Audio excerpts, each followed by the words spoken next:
confirmation kungoti tiri kunzwanana zvakanaka ndisati ndapfuurira. Thank you so much Maita. Regai tidzorere nguva ino kumuridzi wayo Jehovha mweya mutsvene vachitibatsira.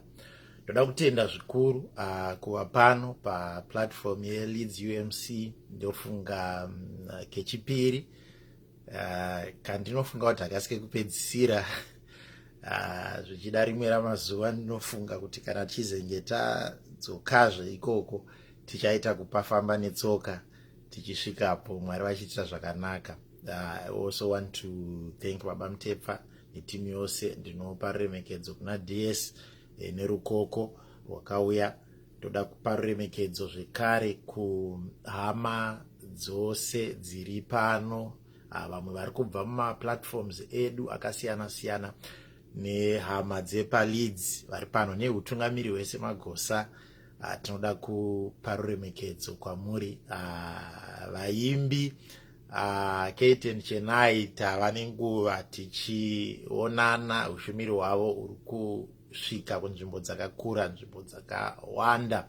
Tinoda kukutendai nekuda kwebasa irori renyasha ramunoita. Ndaona vana baba Mazivisa varipo navamwe hama dzinogona kunge dziripo, vanhu vaMwari vasandiri vose. Toda kukutendai. Ndiri kutenda kuti hazvina kuitika netsaona. It's not by accident that we are sharing the word of God here on this platform today. Kuno uku ari kuri mangwanani sezviri kungooneka panze apo. Tiri kutopindawo mukuedza kwezuva reSunday kuTexas kuno. Mwari vachiita zvakanaka. Inyasha idzodzi kungomukawo tiri vapenyu tichipinda muevhangeri. Ndoda kutendawo zvekare nekuchingamidza hama dzose dziri paplatform yeFacebook yeLeeds UMC. Mwari vakuitirai zvakanyanyisa kunaka. Ndoda kutendawo nehama. Ndaona pane hama dzakawanda dzauya.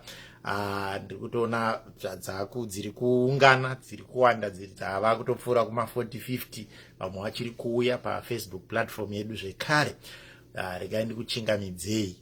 So tiri pamaplatform mazhinji iwaya ose. Chimwe chatinowadzokurudzira especially vari kumaFacebook platform, kungobayawo chibhatani chakanzi share, dzimwe hama dzipindewo zvekare murusando rwuno. Mwari vachiitira zvakanaka. Ndoda kutendawo muverengi weshoko Maita henyu matiyeuchidza zvemakore aya. Chokwadi Mwari varamba vachikuitira nyasha. Tinoramba tichisanganiswa nenyasha dzaMwari.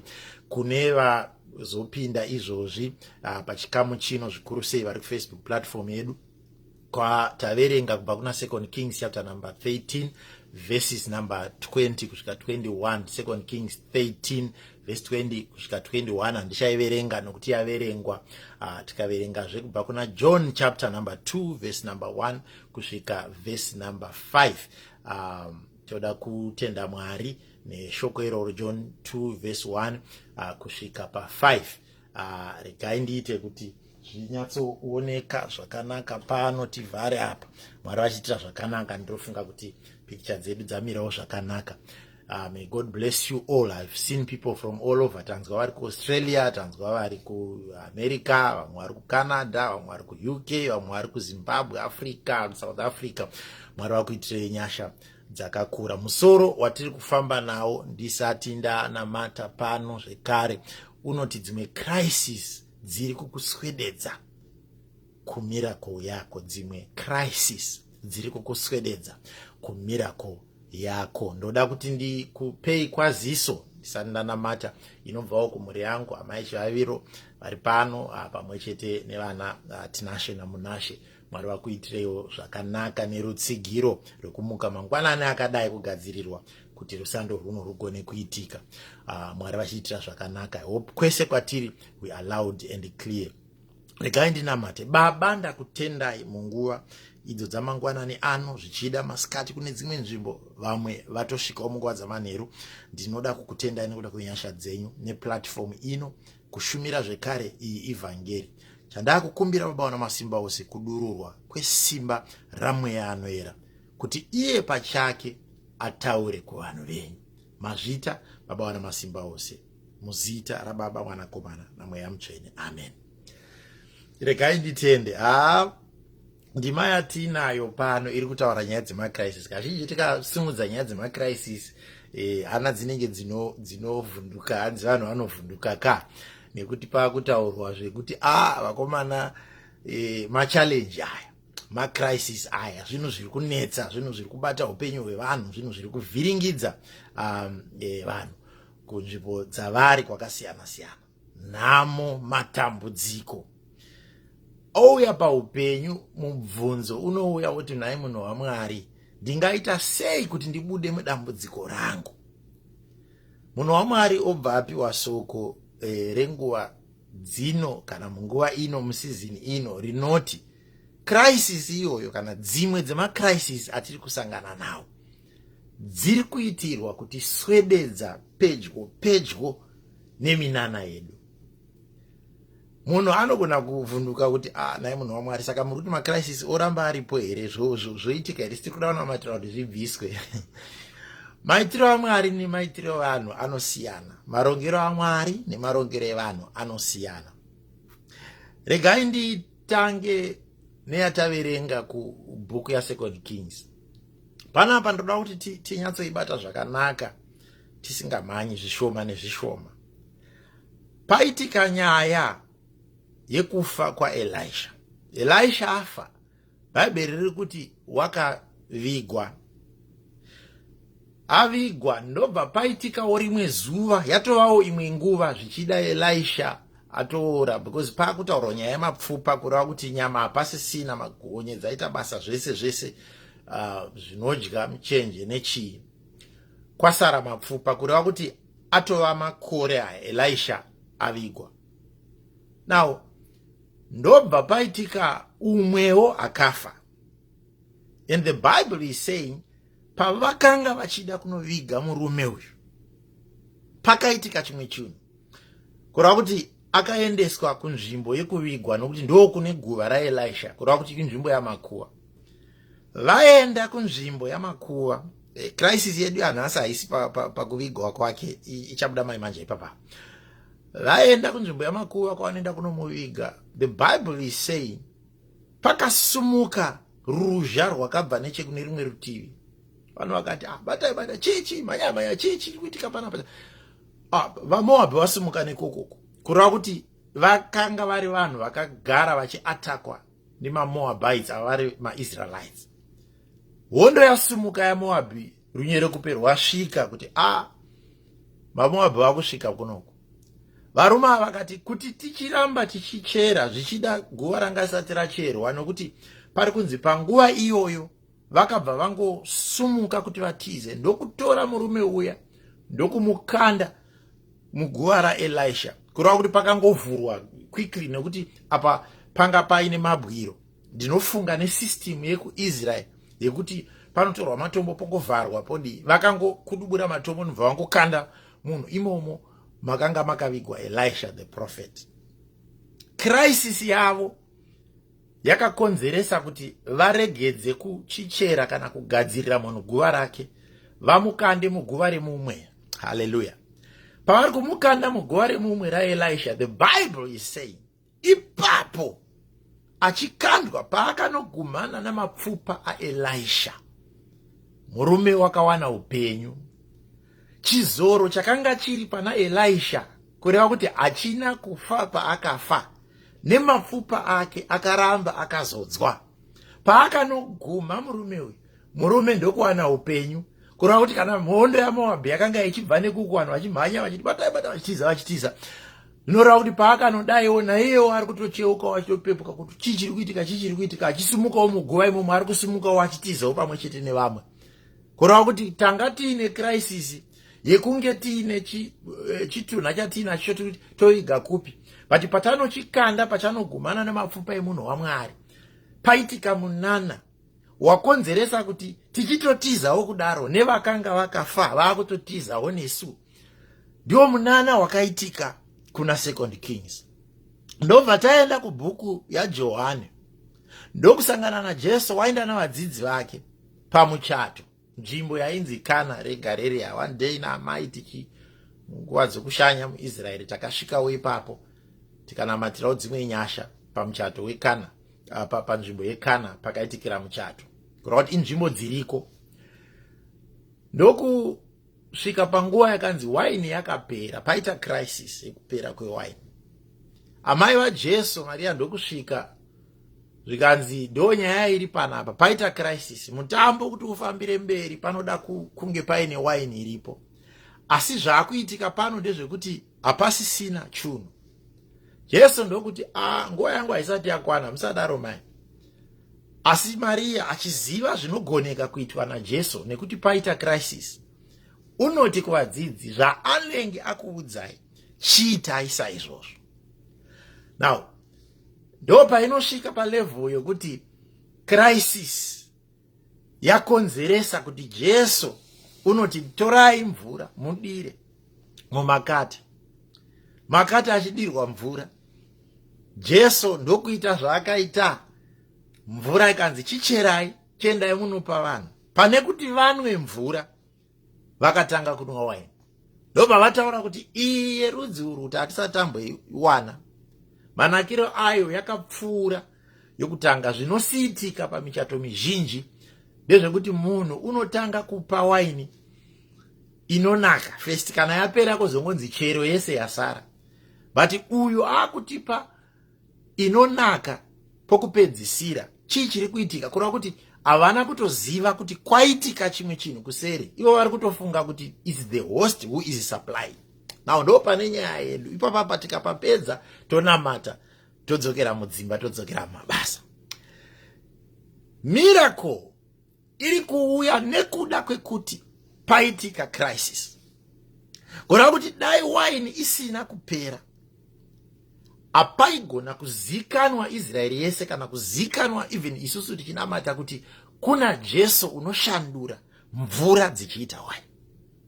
Kune munhu andiri kutaura naye zvino akanditeerera ndisati naenda kure, ndinoda kuti ugare wazviziva. Kune munhu ane waini yakapera mulife yake, and prayer request yako ndeyekuti hamuchina waini mumarriage yangu, hamuchina waini mubusiness rangu, hamuchina waini kubasa kwandinoshanda, hakuchina waini kubank account yangu. Kune munhu ari patime yokuti prayer request yake ndeyekuti munhu waMwari, zvakanga zviripo kare zvakapera, zvandakanga ndichigamuchira kare handichazviwani.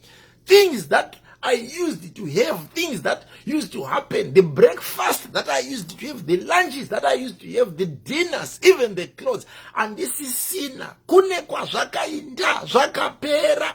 Prayer request yangu ndeyekuti ndapinda mucrisis yekushoterwa. But what we are saying is, with Jesus, each crisis painosumuka is an opportunity for a miracle. What you should be doing is opening your eyes. Uri mu miracle, uri mu crisis ya wina weko zvino. What you should be doing is opening your eyes. See what the Lord is about to do in your life. My God. Mirira utarise, vhura meso ako. Pauri kuona kupera kwazvo. Regedza kuramba wakaisa focus pakupererwa. Isa focus pakutsvaga kuti zviri kupi. And when the Bible says, ye shall prepare a table before thine enemies, pauri kuona vavengi vakupedzera waini, vakupedzera zvinhu zvangasvitika muupenyu, vakurwisira, open your eyes and look for your table. It's somewhere and it's prepared. Hakuna crisis inotenderwa naMwari kuna anonamata kuti irambe yakadaro. Every crisis is an opportunity for a miracle, my God. Pauri iko zvino, pawakatonditeerera iko zvino kana wakanditarisa, the prayer request that you have, kana iri yekushoterwa, kana paine chisisaitike sezvachaitika kare, that crisis is an opportunity for your miracle. Open your eyes and see God is about to do something. God is about to do something. Mwari vane chavakuda kutoita iko zvino mulife yako. Vhura meso, utarise, regedza kuramba uri pakuchema, regedza kuramba uri pakuchema, regedza kuramba uri pakuungudza. Vhura mazviso, utarise. There is a miracle that Jesus is about to do in your life. Oh my God. This is the kind of God whom we serve. Sometimes some of these things will happen to us. Zvimwe zvinhu zvaitika kwatiri nekuda kwekuti kune nyasha dzavakagadzirira. Dai varume ava vasina kudzingirirwa nevaMoabhi, vangade vakachera guva remunhu rikapera, vakamuviga vakadzokera kudzimba. But the fact yekuti they were being chased by the Moabites, vakaziva kuti panapa zvaipa, hatichina nguva yekuchera guva rinozara, ngatitorei murume timukande mukati umu. Pavari kumukanda mukati, havasi kumukandira kuti Elisha amumutse, ari kukandirwa kuti ndo panenge pane opening.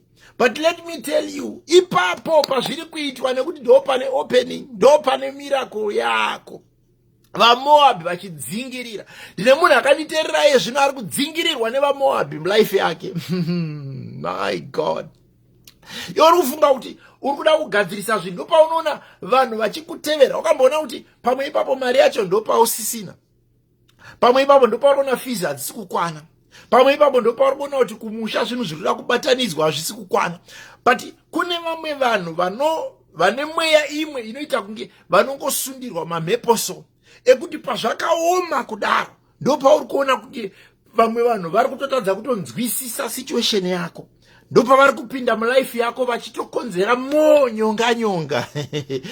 Time yauri kufunga kuti uri kutsvaga mari yekuti ubatanidze uinde kunobhadhara chikwereti, ndopari kutoya umwe munhu ari kutokumbira nekutotsvaga. VaMoabhi vari kutodzingirira nese.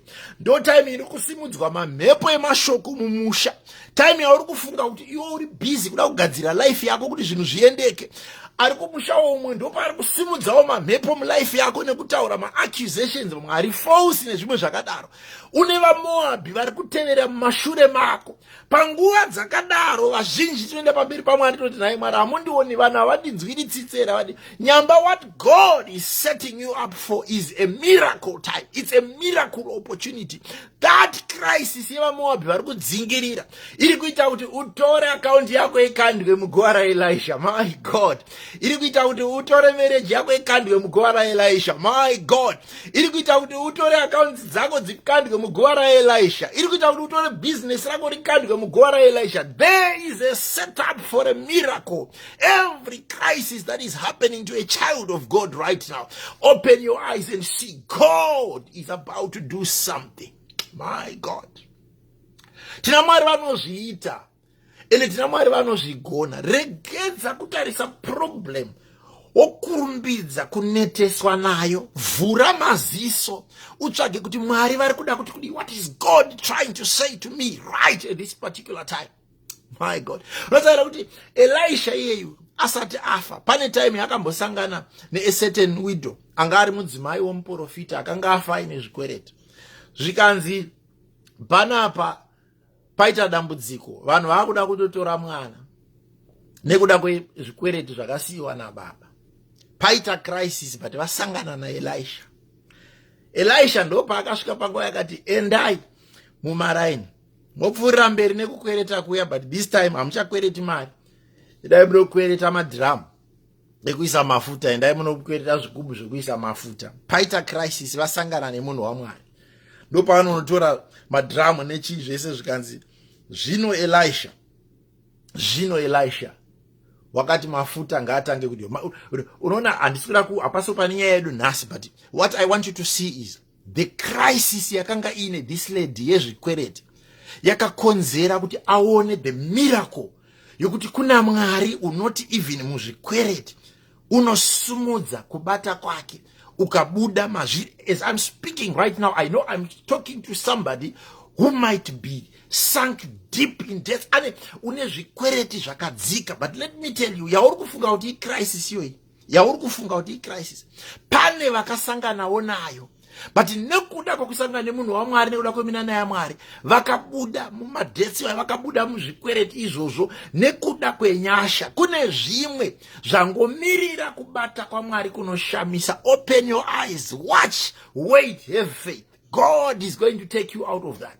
God is going to, hazvisi kukuuraya izvi ndo zvisiri kuzokuuraya. Mwari vanopindira. Tina Mwari vekuti kana paitika crisis iyoyo is leading unto your miracle. Kune zvaunofanira kuziva kuti kunyange nevadzidzi vachifamba vari mubhoti, pakanosimuka mhepo, dutu remhepo richisimuka, Jesu akarara ari mubhoti, ndopa day ravakatanga kuziva kuti Jesu unokomanda even the winds and the waves. Dai boti risina kuitwa rock around nemastorms akasumuka, vangade vasina kugara vakaziva kuti watinaye uyu unonyaradza mastorms in life. Let me tell you, there is somebody right now who's listening to me. Une boti riri kurokwa, une boti riri kutenderedzwa, une boti riri kuita kuvhiringwa, kune madutu ari kusimuka over your life from every corner of your life, kubva kubasa, kubva kumusha, kubva kumba, kubva pai, kubva paunogara, kubva mu community, kune madutu ari kusimuka. Let me tell you something. Mamwe madutu ari kuitirwa kuti ugone kuona nekunzwisisa kuti kuna Jesu unogona kukomanda my storms in life. Ashinyaradzo. I don't know what storm you're going through right now. I don't know what storm you're going through right now. I don't know what storm you're going through right now. But one thing that I know is we have a Christ who commands every storm to calm. And right now, ukaona rapa piki, dutu rako rawakatarisana naro, ukaona kuti rapa piki, chivura meso utange kutarisa the action of Christ upon that storm. Ndopa uchaziva kuti uyu unonyaradza, uyu unogona, usarasa tariro, usarasa hope, usarasa faith. Ramba wakaisa dudairo rwako paari, uchaona kuti kuna Kristo unonyaradza madutu. Hallelujah. Ndine munhu andikutaura naye here pano, Jesu unoti nerimwe ramazuva achitaura nevanhu, achidzidzisa vanhu, pakaita nzara, pakaita crisis yenzara, vanhu vakashaya chokudya, vakaungana varume vaisvika 5,000, amene nemadzimai avo nevana, kureva kuti it was a crowd of almost over 15,000. And paitika crisis yokuti zvekudya hapachina, asi vanhu vava nenzara, shoko riri kuparidzwa. Crisis iyoyo ikasvika Jesu paakati pane chamuinacho here, zvikanzi pane mukomana kane zvingwa 5 nehove 2, zvikanzi tipei izvozvo. Jesu ndokunamatira zvingwa 5 nehove 2, pakaitika munana, pakaitika a miracle yokuti vanhu vakadya kusvika vanosiya. Kune munhu wandiri kutaura naye iko zvino ari pacrisis yenzara. Kune provision isisipo paupenyu hwako, kune provision yausiri kubata paupenyu hwako. I'm saying that crisis is leading into a miracle. Watch as Jesus is going to multiply that which you have. Uri kutarisa uchiona kuti hazvisi kukwana, unogara pasi ugotanga kuweka, ugonyora metsi dzako, ugona kuti hazvisi kubalansa, ugogara pasi ugobata mari yacho, ugotanga kuiverenga, ugovhura bank statement, uchavhurazve uchifunga kuti pamwe zvichachinja, but hazvisi kuchinja zvakadaro. Let me tell you something. God is not going to wait until you work as hard as you can to get those monies to multiply. There is a miracle that is bound and set for you. If you are a believer and a child of God and who has faith, that crisis is being turned into a miracle. Believe, continue to believe and continue to have faith. Regedza uone kushanda kunoita Mwari. Mwari havamirire kuti iverengwe ikwane. Mwari vanoshanda neiripo ichikwaniswa. Uchaona kuti by this time next year unenge uchiri kungorarama, uchiri kuteerera evhangeri, uri mupenyu. Kunyange uine crisis yauri kufunga kuti izvozvi yakutokuparadza. But let me tell you something. God is going to work with what you have. God is going to work with what you have. Mosisi, unonzi nerimwe ramazuva unei zvikanzi ndine tsvimbo. Kanzi kanda tsvimbo pasi. Paanoikanda pasi ndo painoshanduka. Akatanga Mwari kuita minana nechakanga chakabatwa na Moses. Am I speaking to a church right now? Kune munhu wandikuda kuadresa iko zvino kuti iye zvino uchiona kunge zvakapera zvisiri kukwana, pauri kuzvirongera uchiona kunge budget isiri kubuda. If you have faith and believe in Christ, God is going to turn that crisis into a miracle. Uchashamisika, vanhu vachashamisika, vachavhunduka kuti azviwana sei, vachashamisika, vachavhunduka kuti zvauya sei. Yet God is a God who turns crisis into a miracle. Kune miracle yakakumirira. Vana Peter na Johani vachisvika patemberi, vanosvika paine crisis, vaenda kunonamata. But pane crisis yemunhu ari kutadza kupinda kunonamata because haasi kugona kufamba. Une crisis yokunge akaremara, makumbo asingagone kufamba. Iye unoti kwavari, Zvavatosvika kudai takutowanawo mari, but vanoti kwaari sirivhera nendarama hatina, asi nezita raJesu simuka ufambe. Nevakanga vari mukati vakaziva kuti Jesu unosimudza zvisingafambe, but zvakazikanwa nekuda kwokuti pakanga paita crisis. Imagine kana dai pachechi paya vanhu vese vakanga vachifamba zvakanaka vachipinda, hakuna waizoziva kuti kunyange nevadzidzi vakasiyiwa naJesu vanogona kufambisawo vasingafambi. But pakaita a crisis kuitira kuti simba rigone kuonekwa. Unoziva rimwe zuva Jesu pakanga achimutsa Lazaro, unotaura kuti izvi zvaitwa kuti simba raMwari rionekwe. There is something that is not moving in your life right now. Kune chinhu chisiri kufamba paupenyu hwako iko zvino. Kune chinhu chakaita mhetamakumbo. Yes, I am speaking to you right now. Chauri kufunga kuti dzava 2 years, dzava 3 years, dzava 8 years Mwari, dzava 10 years Mwari, hazvisi kufamba. It's a crisis. But let me tell you something. Open your eyes today with faith. That crisis is a setup for a miracle. That crisis is a setup for a miracle. Kune chiri kuda kuitwa naMwari kuti uone kuti kuna Mwari vanofambisa zvisingafambe. Oh my God. I hope I'm speaking to somebody. Kuna Mwari vanoita kuti zvisingafambe zvigone kufamba. He looks at that crisis and then he says, my child, because you are praying in faith, I will make it rise and walk. Your finances are rising and walking. Your marriage is rising and walking. Your business is rising and walking. Ndizekana ndine munhu andiri kuprofita kwaari paupenyu hwake iko zvino. God is saying, I must say this to you. Zvisiri kufamba. It's a setup for a miracle. Achaigona kunzi munana kana zvazvisina kudyarwa kubva muproblem. Awaigona kunzi munana nokuti chiri kunzi munana kushamisa kwazvo. Azvaigona kuve chishamiso kana zvanga zvisiri kubva muproblem. Handizeka ndine munhu andiri kutaura naye vaine problem mujere kunge vakasungwa vakavharirwa. Vana Paul naSilas vanotanga kuimba nziyo, paita crisis ndeyekuti vanhu vaMwari vanofanira kunge vari kuparidza ivhangeri vavharirwa mujere. Ndokutanga kuimba imomo vachiziva kuti watinonamata hatiite zvekurwisana nemagadhijeri kana toda kubuda kana kutsvaga loya kana kudi. Vakangoziva kuti wedu anotimiririra unoti kana paita crisis, open your eyes and see, because a miracle is coming after the crisis. And this is what I'm saying to somebody. Kune akavharirwa mujere iko zvino repfungwa. Kune akavharirwa sikuziva kuti ndobva ndiri kubva kupi ndichinyatsoenda kupi. Your life is going round and round in circles. You are closed in like Paul and Silas. Taona pana antiketi na antichena vachiimba. Mazwi iwayo ngaasumudzwe. Simudza your voice unto the Lord. Because when you are closed in, that's a crisis. But what I'm telling you is we serve a God who will take you out of that crisis through song. Ndosaka wakaona Jericho rakadonhedzwa nekuimba nepraise and worship. Pane time dzauri kufanira kuti instead yokunge uchichema uchienda paWhatsApp, uchienda paFacebook, uchiudza vanhu nhamo dzako, uchiudza nhasi ndazodai, mangwana azondidai, vanhu vazondita. Pane time dzauri kufanira kuti crisis iyoyo, instead of you taking it onto a social media platform, it's time for you to raise your voice in praise and worship, because when you have got such a crisis like Paul and Silas, God is going to set you free in his own way. There is a way in which God will do. Kana paine vanhu vari kufanira kukubatsira out of the crisis, Mwari uchavaunza. Chako simudza your voice unto the Lord. Raise your voice unto the Lord. Raise your voice unto the Lord in prayer. And uchaona zvichaitika. Mwari. He turns my crisis into miracles. Even mudzimai akanga aine issue yeropa makore apfuura 12-8 zvadi aida kunganga wapedza mari wadini, but crisis yake inomugadzirira kuti vanhu vazive kuti kuna Jesu unorapa even infirmities. Kana zvakaoma zvakarema, that we serve a God who gives miracles, who sends miracles, who sends the miraculous into areas of crisis. Ndiseka ndine munhu ari kuninzwa zvakanaka panapa. Dai Mwari vatiitira zvakanaka.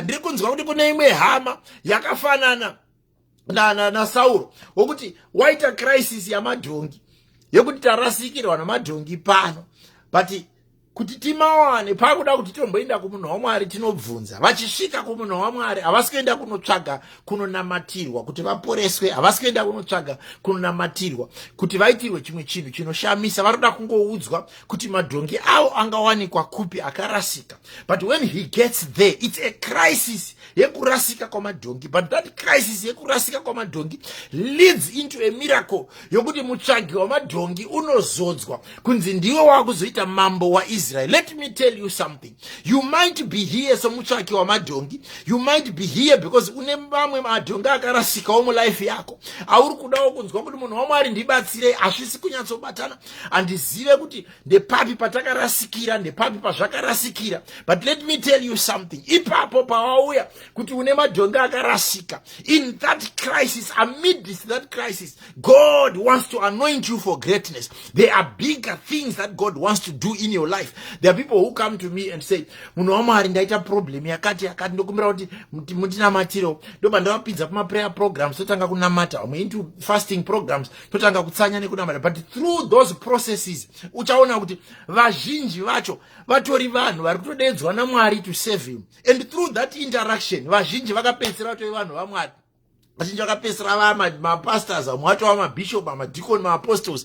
But akauya nekuti une madhongi akarasika, wakauya achitsvaka solution yema-challenges akanga ainawo paupenyu. Yet when that person leaves, ari kubva ava mambo, wagadzwa naMwari kuita basa, wagadzwa naMwari kuita zvaanofanira kuita paupenyu zvaakatumirwa, wagadzwa naMwari towards destiny. As you are here, I don't know what you are looking for, I don't know what has been lost in your life, but one thing that I know, that crisis is a setup for a miracle. I hope I have spoken to somebody. I hope I've spoken to somebody. My God. Zvakafa zvinomuka izvi. Zvakafa zvinomuka izvi. Zvisingafambi zvinofamba izvi. Zvakarasika zvinowanikwa. Zvisiri kukwana Mwari vachazvishandisa kuti zvikwane. That crisis that you are going through right now, you are looking at it as a crisis. But when God looks at it, he's seeing an opportunity for a miracle. Kune zvimwe zvinhu zvokuti dai Mwari vaingozviunza nyore kudai, hataigona kunzwisisa simba ravo.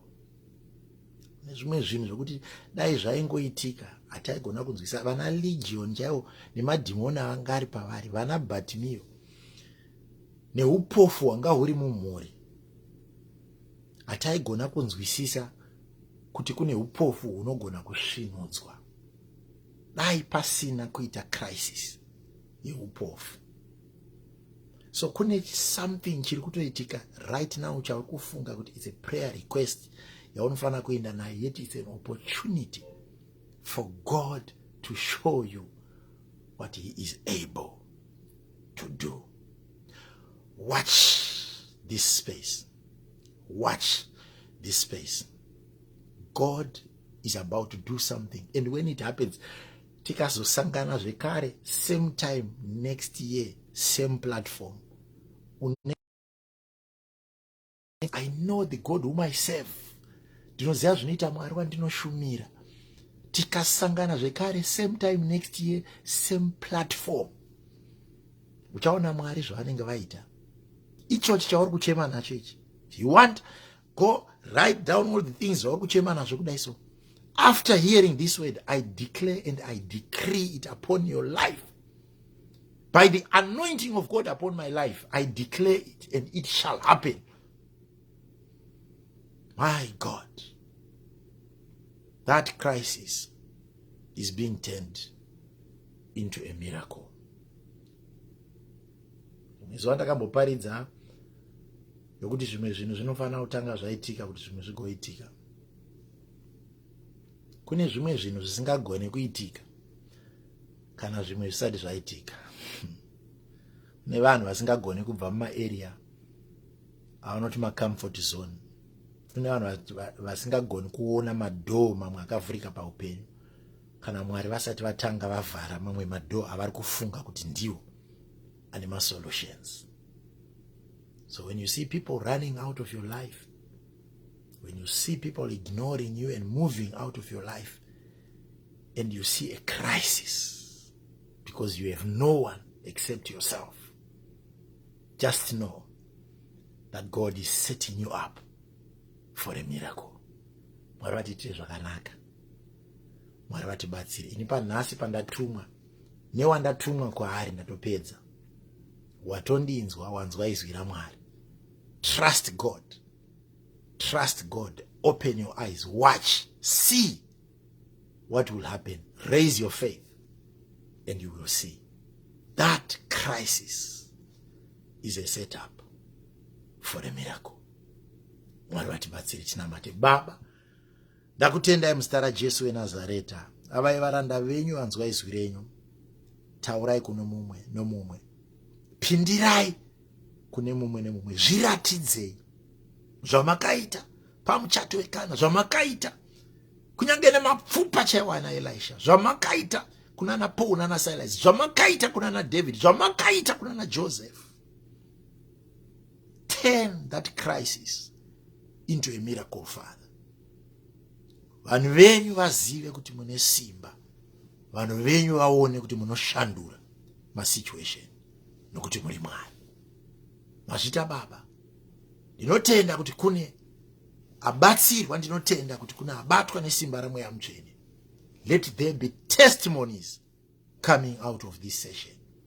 In Jesus' mighty name. Amen.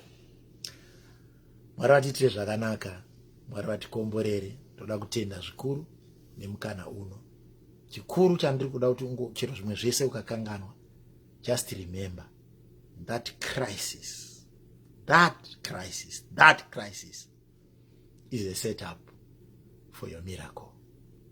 Open your eyes. Kana watoona crisis yaitika, chivhura maziso uchiziva kuti the next is your miracle. May God help us. May God help you. Mwari vatitire zvakanaka. God bless you all. Amen.